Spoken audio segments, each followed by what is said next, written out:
la colega. Doctor, ¿podría por favor explicarnos lo que es un trastorno de personalidad? Ya. El trastorno de personalidad es una alteración en la conducta, en lo que es nuestro ser. La personalidad son nuestras conductas habituales, nuestros patrones de comportamiento. Todos tenemos rasgos de ciertas conductas, nadie tiene una personalidad determinada. Todos tenemos rasgos de personalidad. Pero cuando estos rasgos se hacen patológicos, es decir, comienzan a generar molestias en otras personas, en uno mismo, o comienzan a dificultar nuestro quehacer diario, se convierten en un trastorno de personalidad. Que también es complicado tener un trastorno de personalidad puro. Generalmente, un trastorno de personalidad acompañado con otros rasgos de personalidad. Entiendo. Y en esta investigación hemos visto que existe trastorno de personalidad y trastorno límite de personalidad. ¿Podría indicarnos bien? En realidad, hay clústeres, son 3 clústeres de los que se han organizado los trastornos de personalidad. Hay varios trastornos de personalidad, entre ellos están el trastorno esquizoide, el trastorno esquizotípico, el trastorno paranoide, el anacársico, el disocial, la histriónica, bueno, la histriónica generalmente son mujeres, hay varones histriónicos también muy divertidos. El trastorno border de personalidad, el trastorno límite de personalidad o limítrofe, el trastorno inestable de personalidad, generalmente en mujeres, es un tipo de estos trastornos, básicamente caracterizado por una personalidad inestable, con un vacío emocional muy grande que no se puede inaccionar, principalmente inestable, fluctuaciones rápidas, ¿no? Una persona puede estar muy mal en la tarde y luego en la noche estar también y quiere salir a pasear. Tiene una dependencia emocional muy fuerte, tiene un tema de autoagresiones que no van en relación a la conducta social, las autoagresiones, sino en relación a sentirse bien. Tiene un tema de conducta suicida, sí. Y tiene un tema también de comorbilidades con adicción, consumo de sustancias. Algunos hacen comorbilidades también con temas alimenticios, ¿no? Con trastornos alimenticios, y generalmente van a tener muchas otras comorbilidades, pero principalmente son estas características. Yo trabajo con pacientes límites de personalidades, en el campo de experticia, ¿no? ¿Cuál ha sido su caso o su paciente más difícil? Eso es difícil, porque cada paciente es complicado. Si me preguntan cuál es el paciente más cinematográfico, más esto, más el otro, de quién van a hacer una película, hay muchos, pero dependiendo los criterios que uno tome, hay pacientes clínicamente complicados, con sintomatología muy complicada. Hay pacientes resistentes a la medicación que no mejoran a pesar de la medicación. Hay pacientes con cero soporte familiar en los cuales tienes que cargártelo tú mismo porque no hay soporte familiar. Hay pacientes que no desean ser pacientes, que no desean ser mejorados. Tal vez eso constituye lo más complicado porque tú ves, yo habitualmente veo en mis pacientes un pedazo de carbón. Es decir, mi paciente se va a convertir en un diamante. Pero si el carbón sale corriendo y no... Los pacientes con trastorno de personalidad, pacientes con trastorno de personalidad, ¿llega a la mejoría total o siempre va a tener un trastorno? Te preguntaría yo, disculpando el atrevimiento y la malcriadez, ¿es una enfermedad el tener un trastorno de personalidad? ¿O es tu forma de ser? Tengo entendido que el trastorno se dice en psicología, lo que en medicina sería una enfermedad. No es así, no parecía tan sincero. En psiquiatría no existen enfermedades, excepto la enfermedad de Alzheimer, esa sí existe. Pero el resto no, ¿por qué? Porque la enfermedad de Alzheimer es la única que tiene etiología, o sea, causa, fisiopatología, o sea, todo el proceso, y, pues, obviamente, la sintomatología y el tratamiento, ¿no? Que no lo hay, porque la enfermedad de Alzheimer no se trata, es irreversible. En psiquiatría tenemos trastornos. ¿Por qué tenemos trastornos? porque no tenemos etiología de la patología. No hay una etiología. Dime qué causa una esquizofrenia, qué causa una depresión, dime qué causa un trastorno de personalidad. No hay una causa. Tu infección urinaria fue por, no vamos a decir cómo, pero un bicho entró y hizo una infección y generó eso. Entonces, el trastorno es justamente por eso, porque no hay etiología ni causa. ¿Cuáles son las causas químicas y biológicas, en todo caso, en un paciente con trastorno? Eso es interesante, eso es muy interesante. Definamos.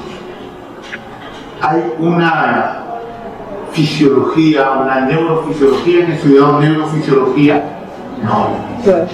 No la van a estudiar porque no está en los cursos, porque hay un tema interesante, conversaba yo con los residentes, que lamentablemente no consideran, tanto a los psicólogos como a los psiquiatras, chamanes. No leemos la mente, viva Sigmund Freud y la teoría del apego y todo lo demás. Yo podría decir que son múltiples los neurotransmisores que van a actuar en múltiples las áreas, pero no queda sobre eso. Tenemos dos ejemplos interesantes que, si me permite, si me das tu batería, podemos conversar. Por ejemplo, si alguien te pregunta sobre el apego, tú explicas el apego, queda con tu mamá, ¿no? Ah, sí, la mamá que te quiere mucho en los primeros años, de tu seguridad, y no has explicado entre comillas nada. Pero si tú explicas que por la rata que alrededor de los 5 semanas son lamidas y acariciadas por sus madres, desarrollan que haya una menor metilación en los genes. Obviamente, para conversar de fisiología necesita saber genética y un montón de bioquímica, una cosa más. Este impedimento de la metilación hace que los receptores del hipocampo a los corticoides estén aumentados. Al haber finalmente más receptores a los corticoides en el hipocampo, ¿qué va a pasar? Va a haber una mejor tolerancia al estrés. Entonces la teoría del apego tiene una base fisiológica, neurocientífica, que es lo que va a resolver finalmente el problema cuando nosotros las estudiemos. El problema es que no las estudiamos porque nuestros profesores lo saben. No estamos metidos en un tema de chamanismo, un tema de esotérico, casi somos gente que lee la mente de la gente, cuando en realidad yo puedo hacer una apuesta con uno de tus compañeros y te la voy a ganar porque yo puedo predecir su conducta, porque su conducta es fruto de su personalidad, y la personalidad es sostenible, es invariable, es la misma. Un tema de personalidad y daño cerebral lo pueden tener, y yo los invito a revisar, y si es que lo han revisado sería genial, el caso de Finian Gage, un caso famosísimo, búsquenlo, lleguen a su caso y googleenlo. Finian Gage era una persona, un trabajador honrado, bueno, diligente, que trabajaba en los ferrocarriles en Estados Unidos, en Roanoke, que por un accidente se disparó una barra de metal que le atravesó y pasó. Finian Gage perdió la sensibilidad de algo, no. Perdió su función motora, no. ¿Qué se alteró? Su personalidad. Finian Gage, según el doctor Harvard, que fue el que lo vio, no volvió a ser el mismo. Imagínense si el Papa Juan Pablo II, si Gandhi o la Madre Teresa de Calcuta hubieran tenido un tumor en el lóbulo prefrontal, hubieran cambiado, no hubieran sido el mismo. Entonces sí hay bases biológicas aún no determinadas o aún no leídas por nosotros, que cualquiera de las dos cosas es posible. Si sí las hay, hay que investigar más. Correcto. ¿Qué tan grave podría llegar a ser el trastorno de personalidad en un paciente que no es tratado? Ya. Es complicado porque el trastorno de personalidad en una persona que tiene ya un trastorno de personalidad puede presentarse de dos maneras. Puede ser egosintónico o egodistónico. Pongamos un ejemplo. Un anancástico. Un anancástico siempre tiene todo ordenado, siempre tiene todo en su sitio. Y él es feliz teniendo todo en su sitio. El problema es que ya no tiene todo en su sitio. Por favor, sácate los zapatos que estás ensuciando el piso. por favor no te sientes en la sala que me estás ensuciando, no dejes tu vaso acá porque lo acabo de limpiar. Él es completamente egocentónico, él está bien, está manteniendo un orden, pero las demás personas a su alrededor sufren. Lo mismo pasaría con un paranoide, con un disocial, con un límite.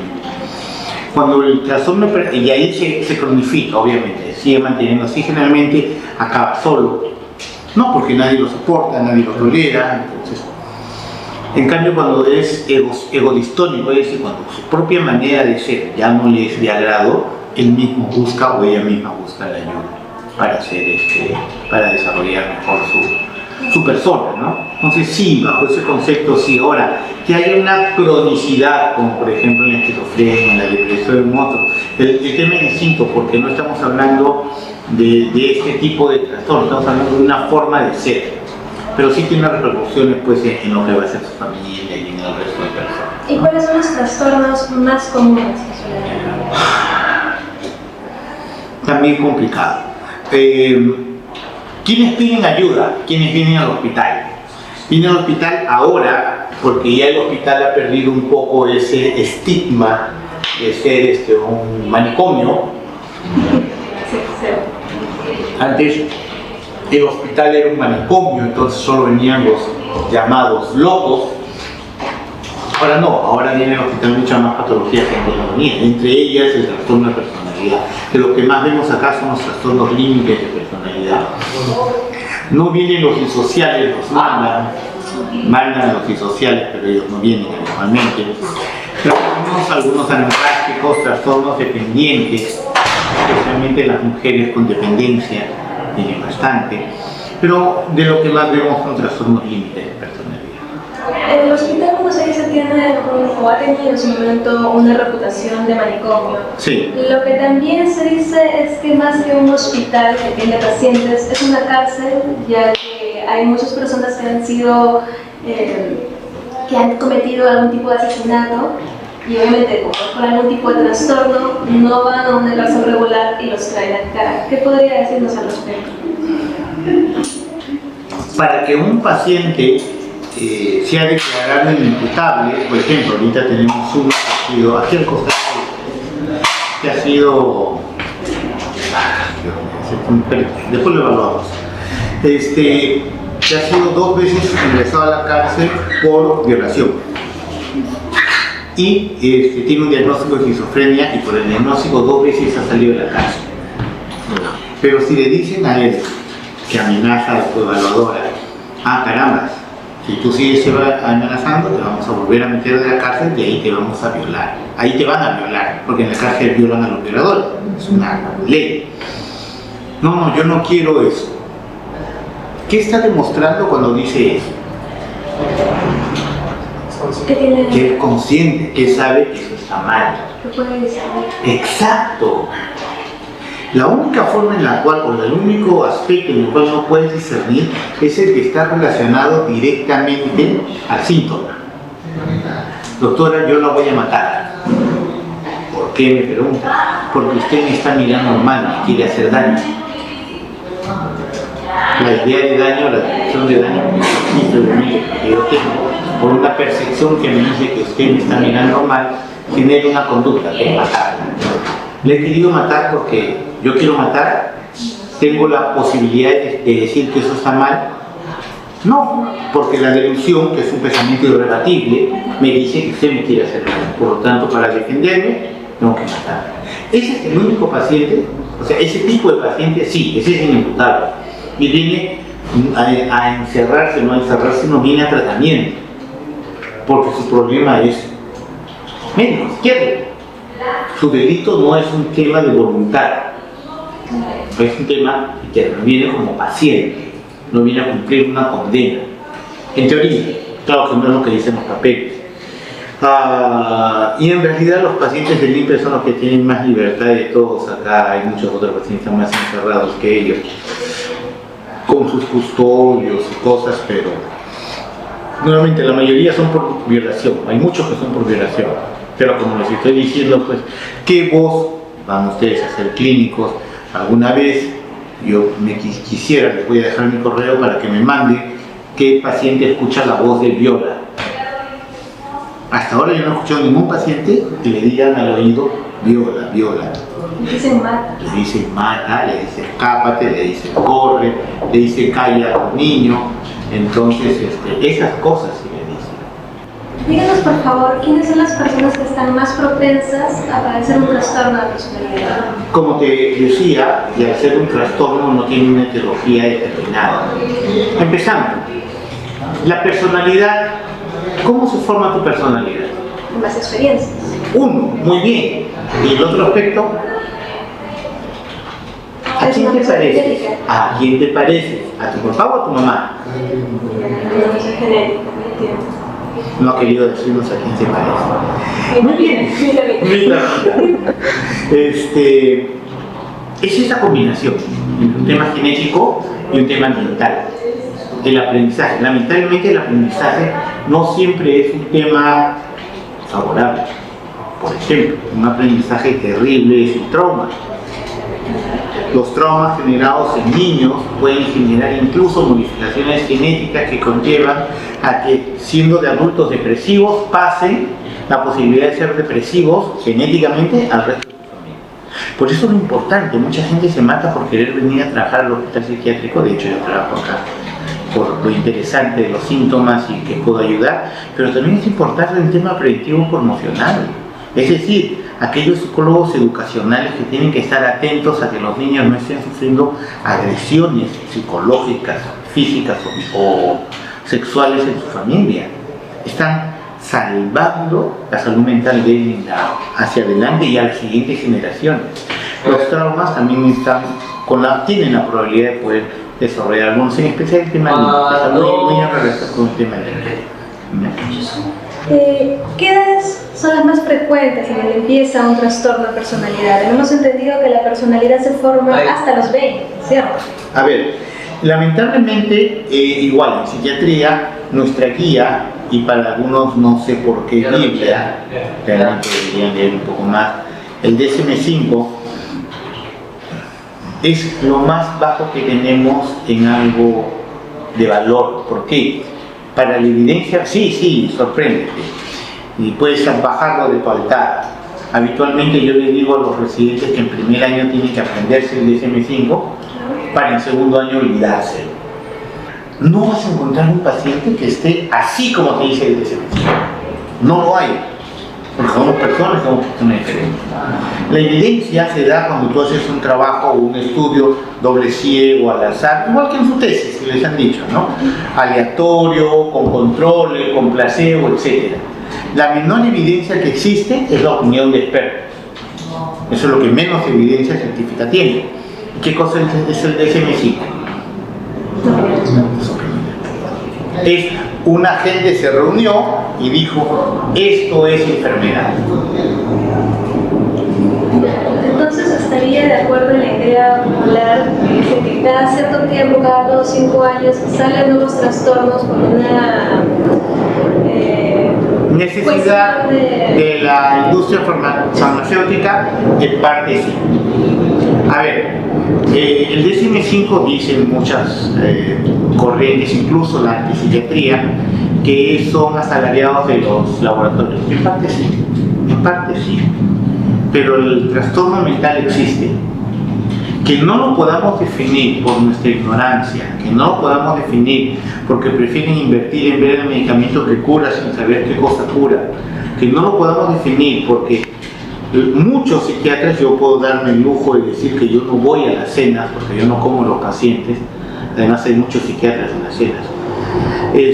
Yo no viajo porque plata de los pacientes, yo no voy a esas cosas, pero la mayoría sí, y les encanta comer gratis en esos lugares, o viajar, o un montón de cosas.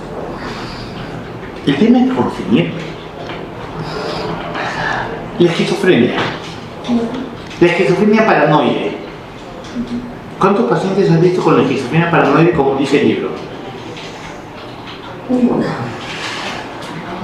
Puedes encontrar paranoides, por ejemplo, la esquizofrenia con síntomas obsesivos, el esquizo-TOC, lo hemos visto siempre, no el esquizo afectivo, que es el F25, no, el esquizo-TOC, no está en la clasificación, no está. No existe en el DSM-5 esquizotoco. Para mí, personalmente, por ejemplo, el TDAH existe, y existe por experiencia propia. Yo tengo TDAH en adulto. Mi hijo tiene TDAH, ha recibido medicación, terapia, aprendizaje, atención, concentración, y ha mejorado. Entonces tengo la evidencia de que tengo la patología, doy la medicación, doy la terapia y mejora. Y hay trabajos interesantes que dicen que el TDAH, que no se trata de niño, termina en adicción y trastorno de personalidad disocial. Aparte del trauma de ser el niño que no invitan a ninguna fiesta, porque llegas y rompes todo y todo lo demás. Para mí la fibromialgia no existe. Si ustedes revisan el libro del curso de psiquiatría de Honorio Delgado, ustedes van a ver que en el capítulo de depresión él menciona claramente, en muchos de los autores psicopatológicos activos, menciona muy claramente el dolor físico en la depresión. Está ahí, existe desde hace años. El problema es que para tratar la fibromialgia la tratan con un antidepresivo de marca, nuevecito, súper caro, y con un antiepiléptico que habitualmente no se usaba para epilepsia, que es bueno, incluso mejora la ansiedad muy bien, lo usamos para la ansiedad, pero había que colocar medicinas. ¿Y quién trata eso? Ningún médico. Lo tratan neurólogos, lo tratan reumatólogos, lo tratan todos los que no tienen ningún conocimiento real de depresión, porque incluso el neurólogo no tiene. Ustedes han estudiado neurociencia. Es posible pensar en la psicología, en la psiquiatría, sin pensar en la neurología. Son hermanos. Yo no sé quién se le ocurrió separarlos.